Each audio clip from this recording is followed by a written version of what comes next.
হরে কৃষ্ণ কৃষ্ণ কথা চ্যানেলে সকল ভক্তদের স্বাগত জানাই। বন্ধুরা, আজ আমি শ্রীকৃষ্ণের কটি স্ত্রী এবং তাদের নাম কি সেই ছোট্ট গল্পটি আপনাদের সঙ্গে শেয়ার করব। কথিত আছে শ্রীকৃষ্ণের ১৬০০ স্ত্রী ছিল। এটা কি সত্যি, না এর পেছনে কোনো রহস্য গল্প আছে? চলুন জেনে নিই। একবার নরকাসুর নামে এক অসুর ১৬০০ রমণীকে অপহরণ করে নিজের রাজ্যে প্রাগজ্যোতিষপুর নিয়ে আসে, তাদের বন্দি করে রাখে। শ্রীকৃষ্ণ একথা জানতে পেরে প্রাগজ্যোতিষপুর আক্রমণ করেন এবং নরকাসুরকে বধ করেন, ১৬০০ গোপিনীদের উদ্ধার করেন।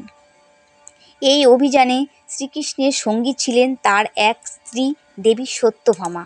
তো যাই হোক, নরকাসুর তো বধ হলো, এবার অপহৃত রমণীদের কি হবে?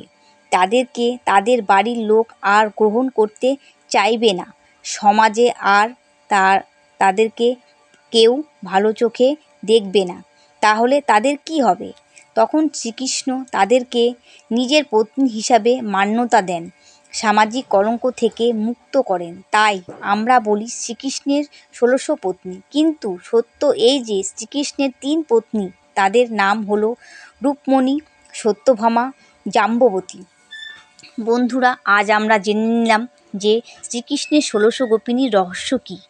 তো আপনাদের যদি এই গল্পটা শুনে ভালো লেগে থাকে, অবশ্যই একটা লাইক করবেন আর আপনজনদের সঙ্গে শেয়ার করবেন। চ্যানেলটিকে সাবস্ক্রাইব করে বেল আইকনটি প্রেস করে দেবেন, কারণ এই চ্যানেলে সবসময় ধর্ম সংক্রান্ত বিষয় নিয়ে আলোচনা করা হয়। হরে কৃষ্ণ, হরে কৃষ্ণ।